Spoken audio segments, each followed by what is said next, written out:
The Velthari had ruled the stars for 12,000 years, and in all that time they had never once considered humans to be a threat. They were simply too small, too weak, and too primitive to matter in the grand design of the galaxy. On the Mayan colony of Proxima 7, life moved slowly under the red light of the nearby star. The settlers worked hard, paid their taxes to the Dominion, and tried to build something resembling a peaceful existence on a world far from Earth. They were farmers and miners and engineers, simple people who wanted nothing more than to raise their families among the stars. 8-year-old Lily Chen had arrived on Proxima 7 just 3 weeks earlier. She had come to visit her grandmother during the school break, and she had fallen in love with the strange alien flowers that grew in the biodomes. Every morning she would wake up early and run to the gardens, where she would spend hours studying the plants and drawing pictures of them in her little notebook. Her grandmother, Mai Chun, would watch her from the kitchen window and smile. The girl reminded her so much of her daughter, Wei, who had always been curious and brave and full of wonder.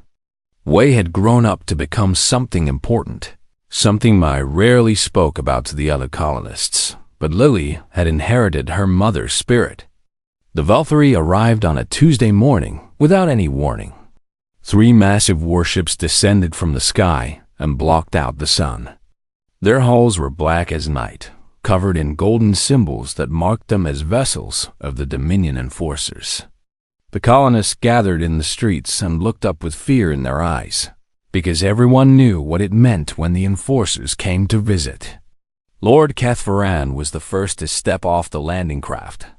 He stood nearly 8 feet tall, with gray skin and 4 arms and eyes that glowed like burning coals. His armor was decorated with the bones of species he had conquered, and his voice echoed across the plaza like thunder when he spoke. "Humans of Proxima 7, he announced, "you have failed to pay your tribute to the Dominion for 3 consecutive cycles. This is an act of defiance against your rightful rulers, and defiance must be punished." The colony administrator, a tired old man named Robert Shaw, stepped forward with his hands raised. He tried to explain that the mines had suffered equipment failures, that the harvests had been poor, that they simply needed more time to gather the required resources. He begged for mercy, for understanding, for patience. Lord Cathvaran listened to none of it. He raised one of his 4 hands and signaled to his soldiers, who immediately began moving through the crowd and grabbing colonists at random. Men and women screamed as they were torn from their families and dragged toward the center of the plaza. Lily was standing near the biodome entrance when a Velthari soldier spotted her. He grabbed her by the arm and lifted her into the air as if she weighed nothing at all. She kicked and screamed and called for her grandmother, but the aliens simply carried her to join the others. 10 humans stood in the center of the plaza when the selection was complete. There were farmers and miners, young and old, men and women. And there was Lily, the smallest of them all, trembling with fear as she looked around for a familiar face. Mai Shun pushed through the crowd and fell to her knees before Lord Cathvaran. She begged him to release her granddaughter, offered herself in the child's place, promised anything and everything if he would just let the little girl go. Tears streamed down her wrinkled face as she clutched at his armored legs. The Velthari commander looked down at her with disgust. He had seen this same scene play out on 100 worlds, and it had never once moved him. These creatures were beneath him, barely worthy of notice, and their suffering meant nothing to a being who had lived for 3,000 years. "The child stays," he said coldly, and he kicked Mai Chun aside like a piece of garbage. The executions were broadcast live across Dominion space. It was standard procedure, a reminder to all subject species of what happened when they failed to meet their obligations. Millions of beings across thousands of worlds watched as the 10 humans were forced to kneel in the red dirt of Proxima 7. Lily was crying now, big tears rolling down her cheeks as she looked up at the alien standing over her. She did not understand why this was happening, did not understand what she had done wrong. She just wanted to go home, wanted to see her mother, wanted to show her the drawings of flowers she had made. "Please," she whispered, "I want my mommy." Lord Cathvaran did not even look at her as he gave the order. The energy weapons fired, and 10 humans fell silent forever. The colonists screamed and wept, held back by Veltari soldiers who laughed at their grief. It was just another day in the Dominion, just another lesson taught to an inferior species. Lord Cathvaran turned and walked back to his ship without a second glance. He had a schedule to keep, other colonies to visit, other examples to make. Within an hour his fleet was gone, leaving behind nothing but corpses and shattered lives. Mai Chen held her granddaughter's body and rocked back and forth in the dust. She could not speak, could not think, could barely breathe through the weight of her grief. Around her, the other colonists gathered their dead and began to weep. Someone would have to tell Wei. Someone would have to find the words to explain that her daughter was gone, murdered by aliens who did not even bother to learn her name. Mai could not imagine how she would make that call, could not imagine the sound her daughter would make when she heard the news. What Mai did not know, what none of the colonists knew, what the Veltari had never bothered to discover, was exactly who Wei Chen had become in the years since she left Proxima 7. They knew her as a daughter and a mother, a woman who sent money home and called on holidays. They did not know that Wei Chen was Admiral Wei Chen, Supreme Commander of the United Earth Defense Fleet, the most powerful human being alive. With 300 warships and 50 million soldiers under her command. They did not know that the Veltari had just made the worst mistake in the history of their 12,000-year empire. And they did not know that somewhere out in the darkness between stars, a mother was about to receive the worst news of her life, and that when she did, the galaxy would burn. Admiral Wei Chen was reviewing fleet deployment reports in her private quarters aboard the UES Vengeance when the transmission arrived. The massive battleship hummed quietly around her, carrying 5,000 crew members through the endless void of space. She had commanded this vessel for 7 years, and it had become more of a home to her than any planet. Her personal communication screen flashed with an incoming message marked urgent and private.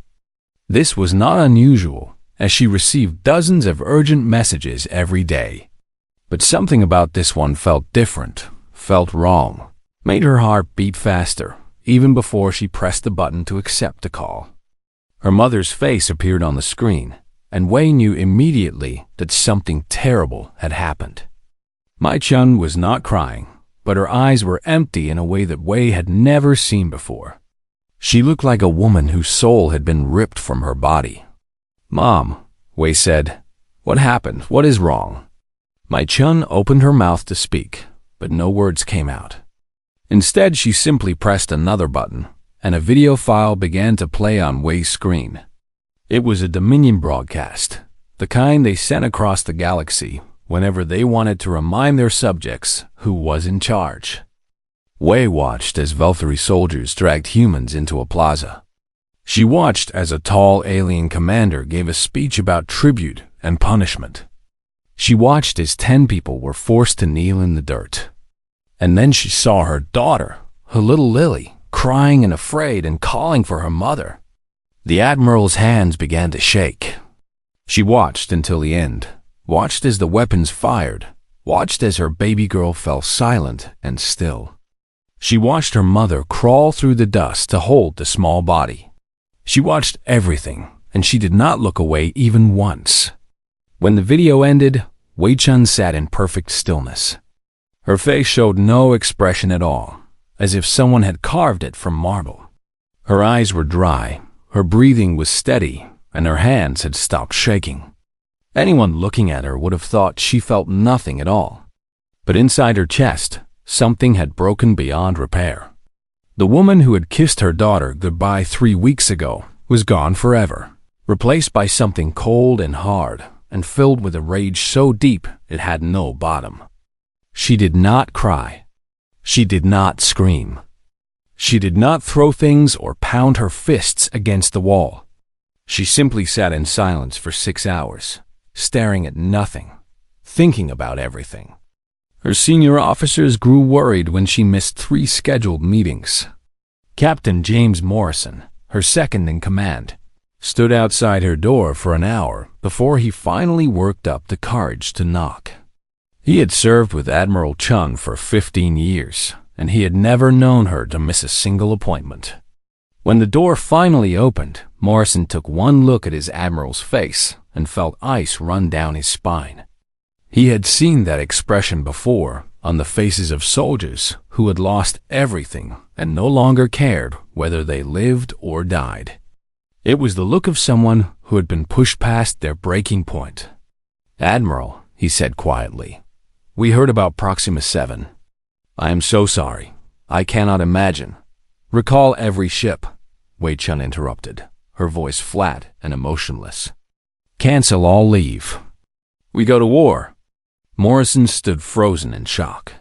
He wanted to ask questions, wanted to suggest they contact the Galactic Council, wanted to remind her that the Valkyrie fleet outnumbered them by nearly 70-1. But one look in her eyes told him that none of those words would matter. "Yes, Admiral," he said, and he went to carry out her orders.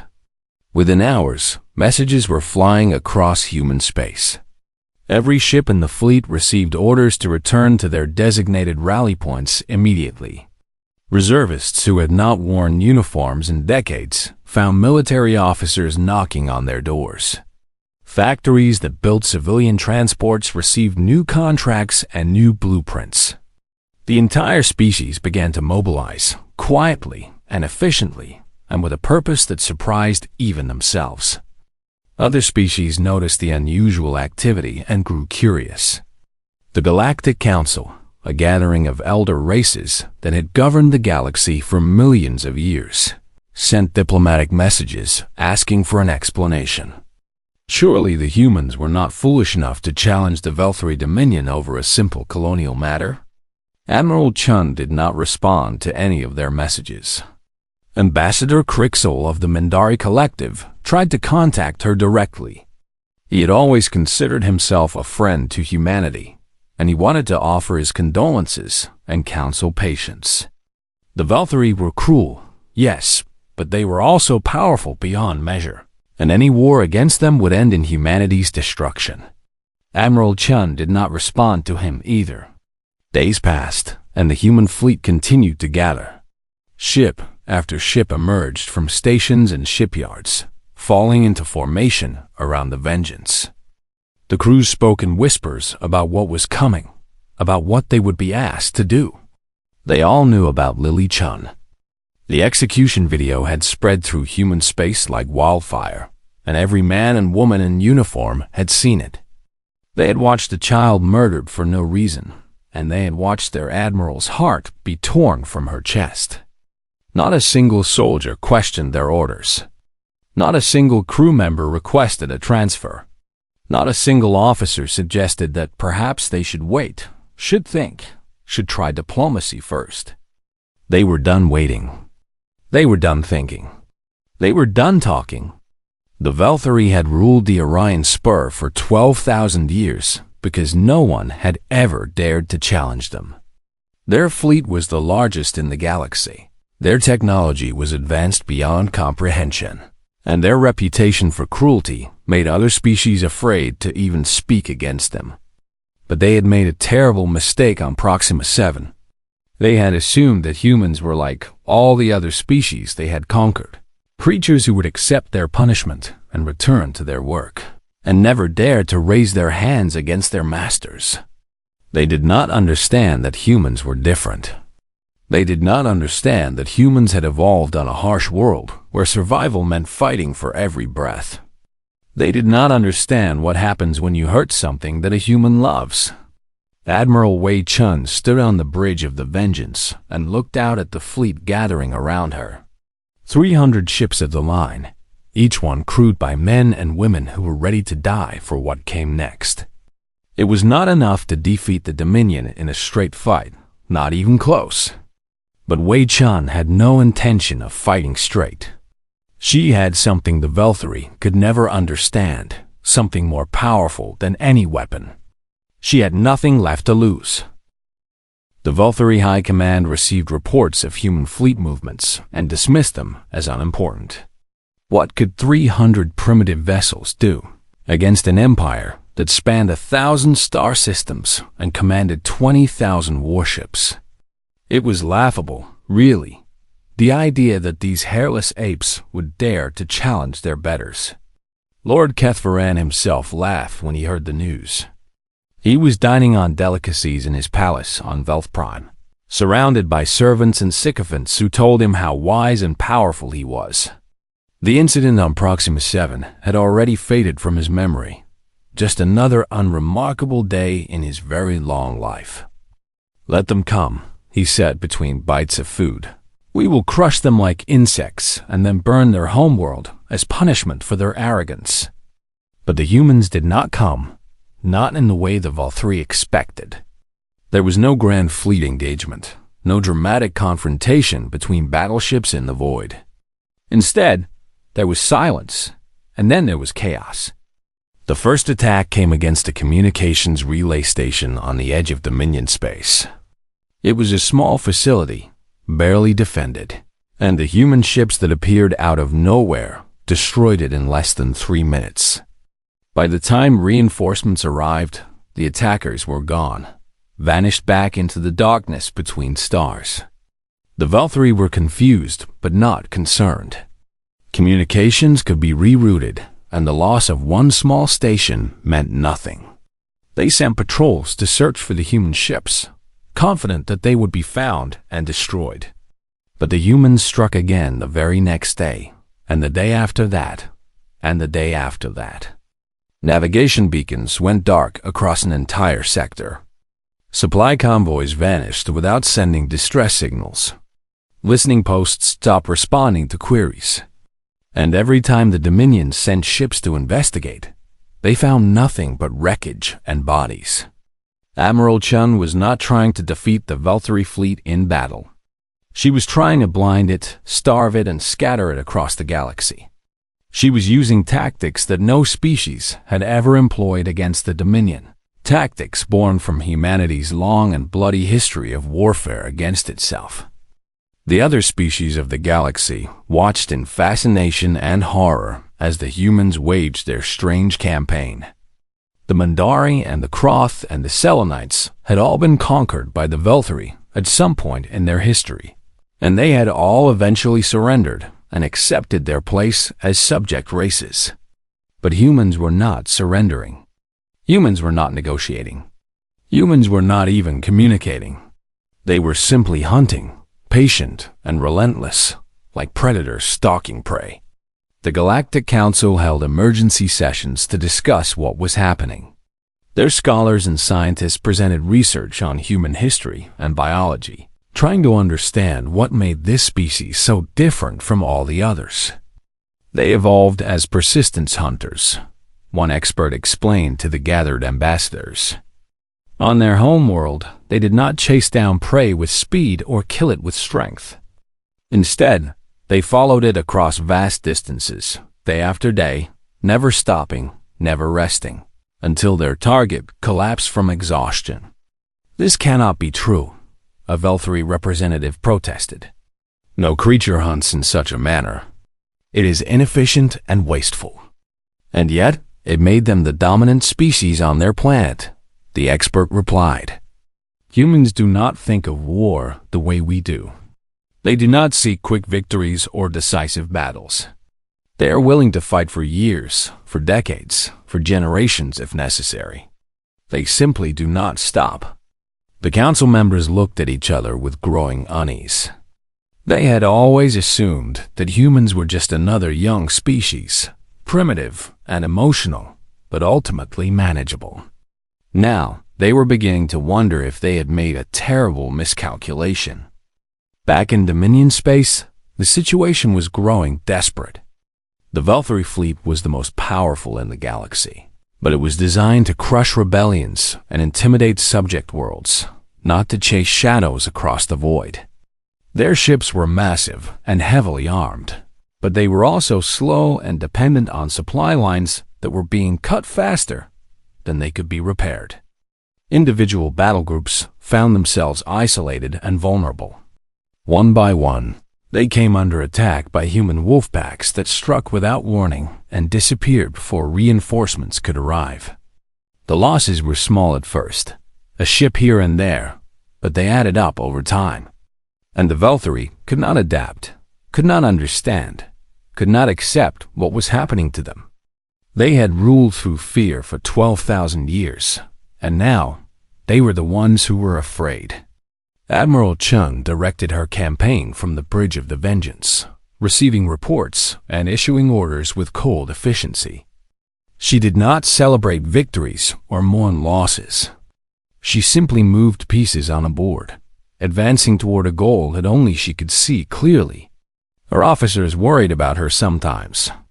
Captain Morrison noticed that she never slept, never ate unless reminded, never spoke about anything except the war. The woman he had known for 15 years was gone, replaced by something harder and sharper and utterly focused on destruction. But he said nothing, because he understood that this was what grief looked like in a person who could not afford to grieve. Admiral Chun had channeled all her pain into a single purpose, and that purpose would burn until it consumed either her enemies or herself. 3 months into the campaign, the Velthari Dominion controlled less territory than it had in 8,000 years. Their fleet was scattered, their communications were unreliable, and their subject worlds were beginning to whisper about rebellion. Lord Kethvaran stopped laughing and started demanding answers. How could a species with only 300 ships cause so much damage? How could primitives outthink an empire that had conquered half the galaxy? What was wrong with his generals and admirals and commanders? No one had answers for him, because no one understood what they were fighting. The Velthari had faced enemies before, but they had never faced anything like this. Never faced a species that fought not for territory or resources or survival, but for something far more dangerous. The humans were fighting for revenge, and revenge has no limits, no boundaries, no point where it simply gives up and goes home. The Velthari were about to learn a lesson that would echo through galactic history forever. Never harm a human child, because the consequences will follow you to the end of the universe and beyond. Lord Kethvaran retreated to Velthprime when the outer colonies began to fall. He told himself it was a strategic withdrawal, a chance to regroup and counterattack. But deep in his ancient heart, he knew the truth. He was running, hiding, praying that the fortress world of his people would protect him from the storm that was coming. Velthprime was the most heavily defended planet in the Dominion. Orbital platforms bristling with weapons surrounded it in layers. 1 million soldiers stood ready on its surface. And the remaining Grand Fleet, nearly 2,000 ships, formed the wall of metal and fire between the planet and the void. Surely the humans would not be foolish enough to attack such a target. Surely they would accept that some things were simply impossible. Surely they would see reason and agree to negotiate. But Admiral Wei Chun had stopped caring about what was possible a long time ago. The human fleet emerged from faster-than-light travel on the edge of the Velth system, and for the first time since the war began, the Velthari could see their enemy clearly. 300 ships of various sizes, battered and scarred from months of fighting, arranged in perfect formation around the massive battleship Vengeance. The Velthari fleet outnumbered them 8-1. By every logical calculation, this battle should have been over in hours. The humans should have been swept aside like dust before a hurricane. But the humans had brought more than ships. They had brought something the Velthari had never encountered before, something born from desperation and genius, an absolute refusal to accept defeat. The first wave of the attack consisted entirely of automated drones. Thousands of them, launched from hidden positions throughout the system, swarmed toward the Velthari defensive line. They were not sophisticated weapons, just engines and explosives packed into small frames, but there were so many of them. The Valkyrie gunners fired until their weapons overheated, destroying drone after drone. But for every one they killed, 10 more took its place. The automated swarm crashed into the orbital platforms and detonated in cascades of fire and destruction. Shields failed, armor cracked, and the first layer of defense crumbled. Then came the electronic warfare, signals and codes and viruses that had been prepared over months of careful study. The Valkyrie had never bothered to secure their communications properly, because no enemy had ever been sophisticated enough to exploit their weaknesses. Now their own ships began to turn on each other, weapon systems locking onto friendly targets, navigation computers sending vessels into collision courses. Chaos erupted across the Valkyrie fleet. Commanders screamed orders that no one could hear. Ships fired blindly in all directions. Formations dissolved into clusters of confused and frightened crews who had no idea what was happening. And through the chaos came the human ships, moving in perfect coordination, each captain knowing exactly what to do without needing to be told. They had trained for this moment, planned for this battle, dreamed of it during the long months of waiting and fighting and dying. The Battle of Velth Prime lasted 11 days, and it was unlike anything the galaxy had ever witnessed. Human ships that should have been destroyed fought on with half their systems offline. Crews that should have surrendered chose to ram their vessels into enemy targets instead. Marines in boarding pods launched themselves at Valkyrie battleships and fought hand-to-hand through corridors filled with smoke and blood. The Valkyrie had numbers and firepower, but the humans had something they could not match. They had purpose, burning and absolute, driving them forward when any sane creature would have retreated. They fought like beings who had already accepted death and simply wanted to take as many enemies with them as possible. On the 7th day, the orbital defenses fell completely. On the 9th day, the Grand Fleet broke and scattered. On the 11th day, human landing craft descended through the atmosphere of Velth Prime and touched down outside the capital city. Admiral Chun was on the first craft to land. She walked through the burning streets with a squad of Marines at her back, stepping over the bodies of Valkyrie soldiers who had tried to stop her advance. Her face was calm, her steps were steady, and her eyes never wavered from her destination. Lord Kethvaran's command bunker was buried deep beneath the palace, protected by layers of armor and force fields and elite guards. It was supposed to be impenetrable, a place where the Dominion's leaders could survive any attack. But nothing could survive what was coming for them today. The Marines breached the bunker doors with shaped charges and poured inside. The elite guards fought bravely, but they were facing soldiers who had nothing left to fear. Within minutes, the corridors were silent. Admiral Chun found Lord Kethvaran in the central chamber, surrounded by the last of his personal bodyguards.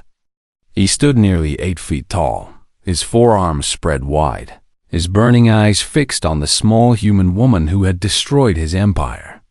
"You cannot do this," he said, and for the first time in 3,000 years, there was fear in his voice.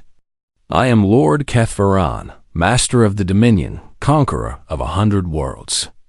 You are nothing, just a primitive from a backwater planet. You cannot kill him," Admiral Chun said quietly, and her Marines opened fire. The bodyguards fell one by one until only Kethvaran remained. He tried to fight, tried to use his size and strength against his attackers, but a dozen weapons were pointed at his head, and even he knew that his time had come. "Wait," he gasped, falling to his knees. "We can negotiate. I will give you territory, resources, anything you want. Name your price, and it is yours. Please, I am begging you." Admiral Chun walked toward him slowly, her boots clicking on the metal floor. She reached into her uniform and pulled out a small holographic projector. She pressed a button, and the image of a little girl appeared in the air between them. The girl was smiling, holding an alien flower, her eyes bright with joy and wonder. Her name was Lily, Admiral Chun said, her voice barely above a whisper. She was 8 years old. She wanted to be a xenobotanist. She loved flowers and drawing and asking questions about everything she saw. She was my daughter, my only child, my entire world. Lord Kefferan stared at the image and felt something he had never felt before. He felt small, insignificant, like an insect beneath a boot. He understood now, too late, what he had done on Proxima 7. I did not know, he stammered. She was just another human. How was I supposed to know? Her name was Lily, Admiral Chun repeated, and she raised her sidearm and pointed it at his head.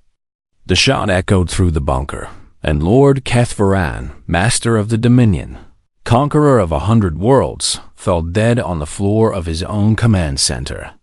Admiral Chun looked down at his body for a long moment. Then she turned and walked away without looking back, the hologram of her daughter still glowing in her hand. The war was not over yet, but the hardest part was done. Now came the cleanup, the surrender, the rebuilding. Now came the rest of her life, whatever that would mean without Lily in it. She did not know the answer to that question. She was not sure she wanted to know, but she knew one thing with absolute certainty. The galaxy would never forget what happened here, and no alien would ever harm a human child again. The Velthari Dominion surrendered unconditionally within the year. Their empire, which had stood for 12,000 years and conquered half the galaxy, collapsed in 18 months. It was the fastest fall of a major power in recorded history, and it sent shockwaves through every species in the known universe.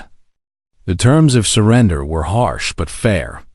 The Velthari would release all subject worlds immediately. They would pay reparations to every species they had wronged. They would reduce their military to a fraction of its former size. And they would never again practice the execution of civilians for any reason. Admiral Wei Chun was present when the Velthari High Council signed the documents. She stood in silence at the back of the room, watching the aliens who had once believed themselves to be gods bow their heads in defeat. She felt nothing, no satisfaction, no relief, just a vast emptiness where her heart used to be. When the ceremony was over, she walked out of the building and did not look back.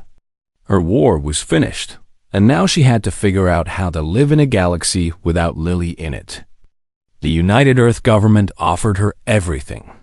They wanted her to become president, to lead the new human expansion into former Dominion space, to be the face of humanity's rise to galactic prominence. She refused every offer without explanation. Captain Morrison, who had been promoted to admiral after the war, tried to convince her to stay in the military. He told her that the fleet needed her, that the soldiers worshipped her, that she had earned the right to shape humanity's future. She thanked him for his friendship and resigned her commission the next day. She disappeared from public life as completely as if she had never existed. One day, she was the most famous human in the galaxy, and the next day, no one knew where she was. Reporters searched for her. Historians tried to track her down, but Admiral Wei Chun had become a ghost. Some said she lived quietly in the mountains of Tibet, in a small house overlooking a valley where wildflowers grew. Others claimed she had bought a ship and flown off into unexplored space, searching for something that could fill the hole in her soul. Still others whispered that she had simply given up and let herself fade away like a star burning out. The truth was simpler and sadder. Wei Chun returned to Proxima 7, to the colony where her daughter had died, and she helped rebuild what the Velthari had destroyed.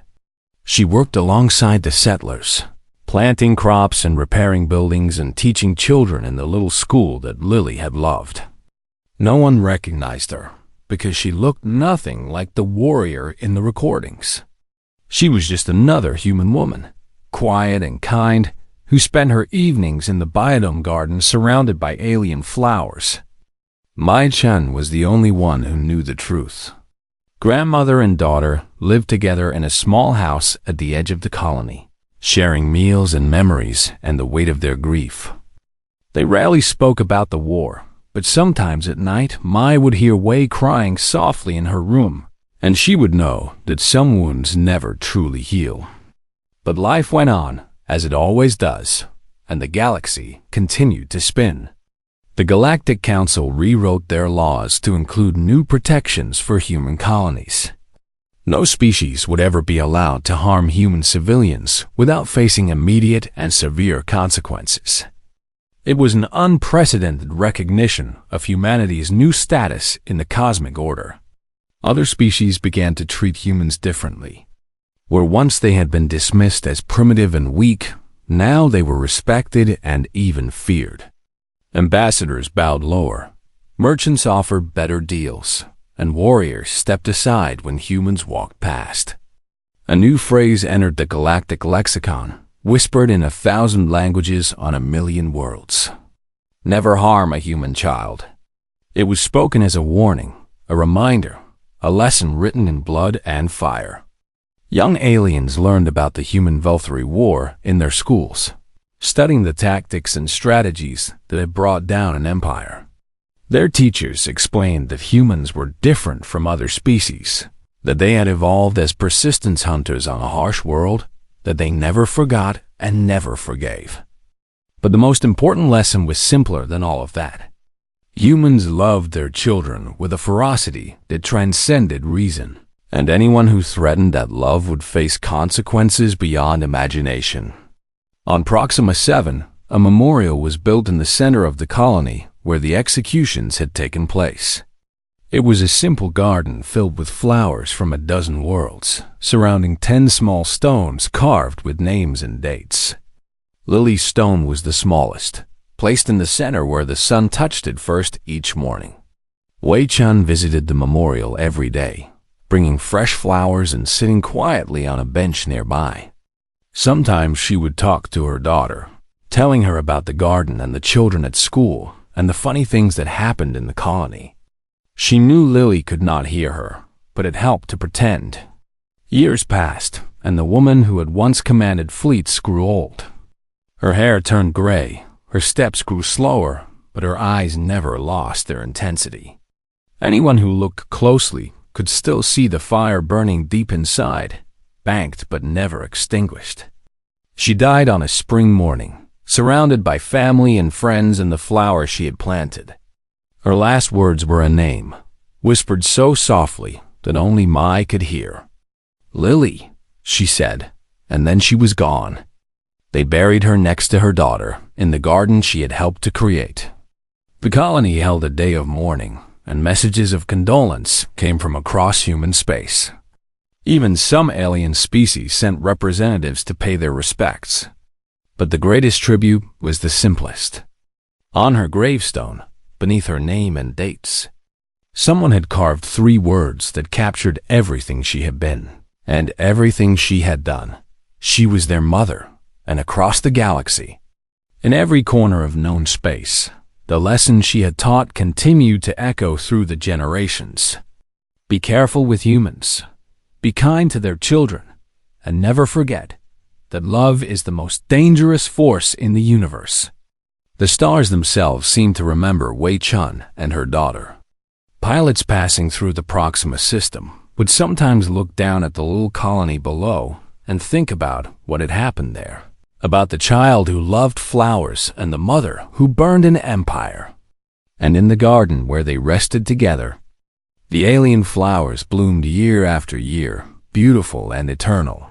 A living reminder that some things are worth fighting for, and some prices are worth paying, and some loves never truly die.